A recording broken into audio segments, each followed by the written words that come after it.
नमस्कार दोस्तों, हमारी आज की कहानी है यूनिकॉर्न की कहानी। एक शमशानु नाम का देश था। वहाँ के लोग शिकार करने में अच्छे थे। उनके हाथों से कोई जानवर बचकर नहीं निकल पाता था। एक बार शिकार के लिए निकले शमशानु के लोगों के हाथ से यूनिकॉर्न बच निकला। यूनिकॉर्न जानवर दूसरे के मुकाबले काफ़ी फुर्तीला था, इसलिए लाख कोशिशों के बाद भी वो शमशानु के लोगों के हाथ नहीं लगा। तभी से वहाँ के लोगों को यूनिकॉर्न की तलाश थी। शमशानु देश का सरदार किसी भी कीमत पर यूनिकॉर्न का शिकार करना चाहता था। हर दम वो उसे पकड़ने का जाल बुनता, लेकिन नाकामयाब हो जाता। ऐसा होते होते महीनों बीत गए। तभी एक दिन एक सफ़ेद रंग का यूनिकॉर्न शमशानु देश के लोगों को आसमान में उड़ता दिखा।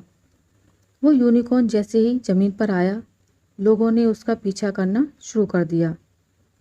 कुछ ही देर में यह समाचार सरदार तक पहुंचा। वो भी तेजी से अपने महल से यूनिकॉर्न को पकड़ने के लिए निकल गया। यूनिकॉर्न पास की ही एक नदी से पानी पी रहा था। जब लोगों को पता चला तो वो भी नदी के पास पहुंच गए। शमशानु देश के सरदार भी वहां पहुंचे और सबको थोड़ी दूरी पर खड़े होने के लिए कहा। उन्होंने हल्की आवाज़ में सबको समझाया कि आज इसे बचकर जाने नहीं देना है, इसलिए मौका देखकर ही इस पर हमला करना होगा। अभी चुपचाप इसे देखते रहो। यूनिकॉर्न ने भी मन भर पानी पिया और फिर घास खाई। हरी हरी घास खाकर जब उसका पेट भर गया तो वो वहीं पर लेट गया। सरदार ने सोचा कि यही समय है यूनिकॉर्न को पकड़ने का।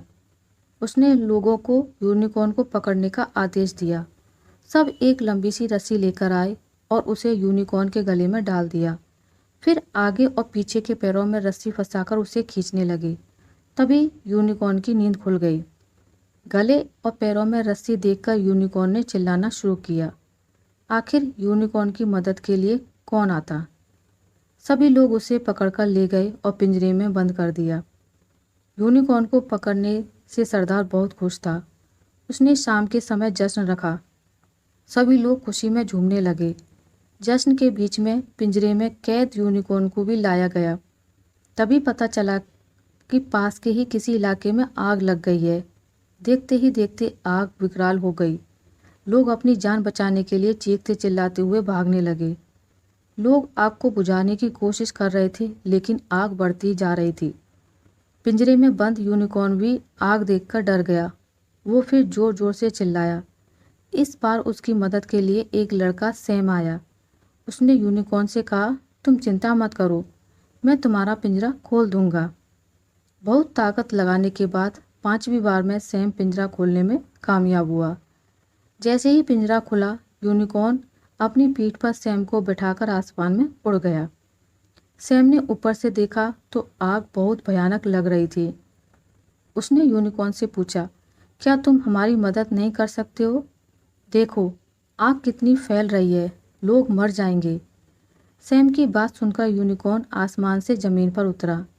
ज़मीन पर उतरते ही उसने अपने मुंह से ठंडी हवा फेंकी और आग बुझा दी। पूरे इलाके की आग बुझ गई और लोग खुश हो गए। आग बुझाते ही दोबारा यूनिकॉर्न सैम को लेकर उड़ा और उड़ते हुए दूसरे जंगल में चला गया। कुछ समय दोनों ने साथ बिताया और दोनों की अच्छी दोस्ती हो गई। तभी यूनिकॉर्न कुछ दूर चला गया। सैम को लगा कि अब यूनिकॉर्न वापस आसमान में उड़ने वाला है। उसने यूनिकॉर्न से पूछा, क्या तुम कभी वापस आओगे?